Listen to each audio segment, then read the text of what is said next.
Hi friends, this is Rahul Rathore और आज हम बात करेंगे जनरल इंग्लिश 12th के लेसन 6 की, जिसका नाम है the face on the wall.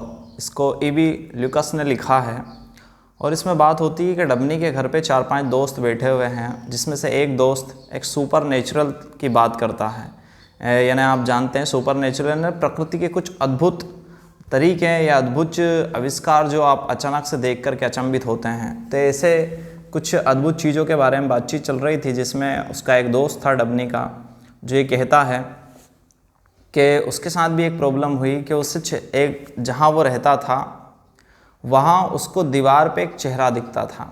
और चेहरा इसलिए दिखता था क्योंकि जिस मकान में वो रहता था वहाँ पर उसके पुराने वाले किराएदार ने उस रूम में कलर करवाया था, लेकिन ये भी काफ़ी दिनों से रहता था, तो उस दीवार पर किसी भी प्रकार का कलर अब बचा नहीं था, ख़त्म हो चुका था। सो डिस्कलरेशन होने के कारण या बेरंग होने के कारण वो दीवार बड़ी अजीब सी और भद्दी सी दिखने लगी थी। बड़े बड़े धब्बे से उसके ऊपर दिखाई देते थे। उन्हीं धब्बों में से कुछ एक धब्बे ऐसे बने थे जो उसके बेड के सामने दिखते थे और वो एक चेहरे की आकृति में तब्दील हो गया था। अब चेहरे की आकृति में जब तब्दील हो गया तो वो बड़ा परेशान सा रहने लगा कि यार आखिर ये व्यक्ति कौन है जो मुझे रोज़ घूरता है इस दीवार से। धीरे धीरे उसके कारण उसको इन्फ्लुएंजा तक की शिकायत होने लगी। मैनिया यानी कि एक तरह का पागलपन हो गया था उसमें। और अब सिर्फ एक ही उसका लक्ष्य था कि वो बाहर कहीं पर भी जाए तो ये देखे कि इस जैसा चेहरा अगर उसे कहीं मिलता है तो वो उससे बात करेगा।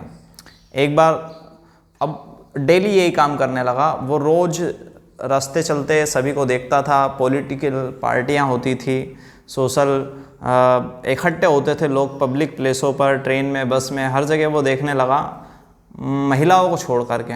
चूँकि उसे वो चेहरा सीधा सा उसे लगता था कि ये किसी इंसान का चेहरा, किसी पुरुष का चेहरा है, तो उस ऐसे पुरुष को ढूंढने लगा। एक बार की बात है, वो रास्ते चल रहा था तो एक टैक्सी में बैठे हुए एक व्यक्ति के चेहरे की तरफ जब उसने देखा तो उसे लगा कि ये तो वही चेहरा है जो उसे उस दीवार के ऊपर दिखाई देता है। अब उसका पीछा करा उसने, तो वो कहीं जल यात्रा के द्वारा कहीं जा रहा था, तो उस डेस्क तक पहुंचा। उसने देखा कि उसके साथ कुछ 2 बच्चे हैं और कुछ लोग भी हैं। जब वो फ्री हुआ तो डेस्क के ऊपर जो जहाज़ का डेस्क होता वहाँ तक गया और उसके पास जाकर के हिचकिचा कर के बोला कि मेरे पास आपसे मिलने का एक महत्वपूर्ण कारण है। वो बोलता है, बताइए, आप कोई पागल तो नहीं हो गए हैं? ख़ुद को भी वही समझता था कि मैं शायद पागल हो गया हूँ इस चेहरे के पीछे। जब उसने उनसे बोला कि मुझे आपका आइडेंटिटी कार्ड चाहिए जिसमें मैं आपसे संपर्क कर सकूं, क्योंकि मेरे पास एक बहुत बड़ा रीज़न है आपसे बातचीत करने का। अब उसको कार्ड मिलता है।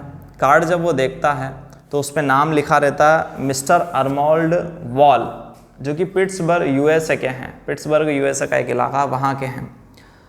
अब बार बार वो ख़त लिखने लगा उन्हें, वहाँ के न्यूज़पेपर वालों को, कि यार इस व्यक्ति के बारे में उसे कोई जानकारी मिल जाए, लेकिन कहीं से भी उसे कोई रिप्लाई नहीं मिला। एक दिन की बात है, जब वो अपने बेड पर लेटा हुआ था, जब उसने बेड से उठ कर के देखा तो अचानक से उसकी आंखें धुंधली सी हो गई थी। उसने आंखों को भी साफ किया, लेकिन फिर भी दीवार पर जो चेहरा था वो थोड़ा सा कम दिख रहा था। जब उसने सुबह का अखबार उठाया और अखबार में उसने देखा तो उसमें लिखा था कि जो यूएसए के अमेरिकन मिलेनियर्स हैं, यानी जो अमेरिकन के मिलेनियर्स हैं जिनका नाम है मिस्टर अर्नोल्ड वॉल, उनका एक्सीडेंट हो चुका है। और अगले दिन तक जब वो देखता है और दूसरे दिन जब उठ के देखता है तो वो दीवार पे जो चेहरा था वो एकदम गायब हो चुका है। और जब अगले दिन के अखबार की न्यूज़ में वो देखता है तो उसमें पता चलता है उनकी तो मृत्यु हो चुकी है इलाज के दौरान। जब उनका एक्सीडेंट हुआ था उस दौरान उन्हें अस्पताल में भर्ती करवाया गया और अचानक से वो दीवार से चेहरा भी गायब हो जाता है और जो अर्नोल्ड वॉल है उनकी भी मौत हो जाती है। तो इस तरह से ये जो लेसन है ये बड़ा अजीब सा और नेचुरल इफ़ेक्ट बताता है, सुपर नेचुरल के बारे में बताता है कि प्रकृति में किन किन तरह की चीज़ों हैं जिनसे आप प्रभावित हो सकते हैं। तो आज का ये लेसन आप तक मैंने पहुँचाया, लेसन 6, जिसका नाम था the face on the wall, जो कि ईवी ल्यूकास ने इसको लिखा था। सो थैंक यू सो मच। और निरंतर मेरे समरी के जो भी वीडियो मैं क्रिएट कर रहा हूँ आप तक पहुँचा रहा हूँ, और आपको अच्छा लगे तो अपने दोस्तों तक ज़रूर पहुँचाएँ। So thank you so much.